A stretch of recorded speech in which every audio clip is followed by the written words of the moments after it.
Hello. Hi, how are you? I'm good. You look so fabulous. I have this new thing I've been doing. I went back to my collegiate hair because it looked so much better than my current day hair. And I was like, what was I doing back then? And I kind of reverted back to my college routine, and my hair looks a lot more like it did back then. So I don't know. I feel like there's something to be said for ratchet 2000s routines.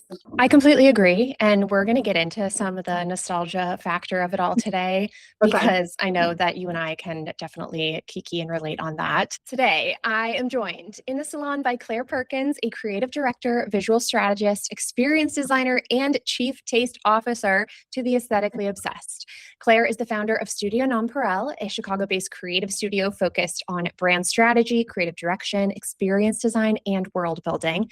With a background in publishing, Claire has a sharp editorial eye and a deep understanding of how brands create atmosphere, emotion, and a sense of belonging. She has a distinctly comedic voice, and if I do say so, you are such a good follow on Instagram at Claire Perk, known for her highly specific recommendations, her affection for nostalgia, and a point of view that vacillates between refined and, let's say, delightfully kitschy. So today we're going to talk about taste, world building, and nostalgia with Miss Claire Perkins. Welcome, Claire, to the Good Psyche Salon. Oh my gosh, I've never been introduced for anything like that before in my life. That was amazing. I might record that and use it somewhere. You should, and we should just do this more often. I'll introduce you every time. I love it. I love talking all things brand, all things sticky editorial headlines. You hit the nail on the head with that little intro. Good. Well, you and I were sort of we were almost matched in a blind date at a wedding. We met at the wedding of my little brother and your dear old friend Kat, who is now my sister-in-law. Mhm. Best win for our family, honestly. And I just remember We're Kat all was so like, lucky to get to be together all the time. You're such a group of wonderful people. it's such a fun crew. And I just remember Kat being like, you have to meet Claire. She's going to be at the wedding. You have to meet her. And so we were just literally pushed into each other. And here we are. Yes, and she has told me so much about you and your sister, and I was so sad to not make the bachelorette party and get to hang out with you a little bit longer. There's nothing worse than meeting someone you really like, someone really magical at a wedding who you don't think you'll ever get to talk to again. I Um, know. I'm so glad we're doing this.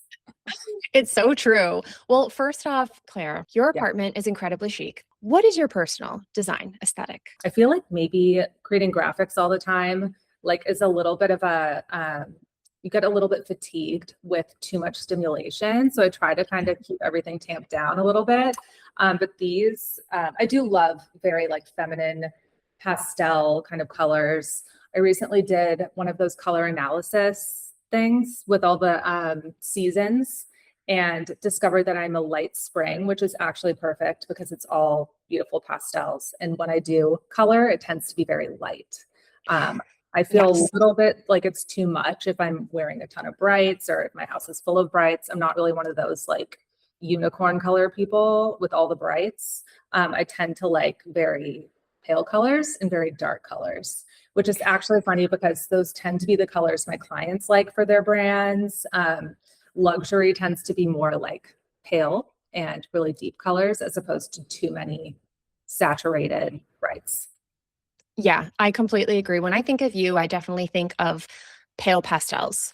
Yeah. That's the first thing that comes to mind. And maybe it's because I met you in the spring, at a wedding. And I've seen some of that on your Instagram, but I love it. Sophia Coppola kind of colors are my ultimate inspiration. I've been really wanting to try the color assessment. I don't know what it's officially called, but the color assessment to find out what I am, because I had a moment of crisis recently where I was like, am I buying all of the wrong makeup, clothing, like e- everything in my life? Is it just the wrong tones for me?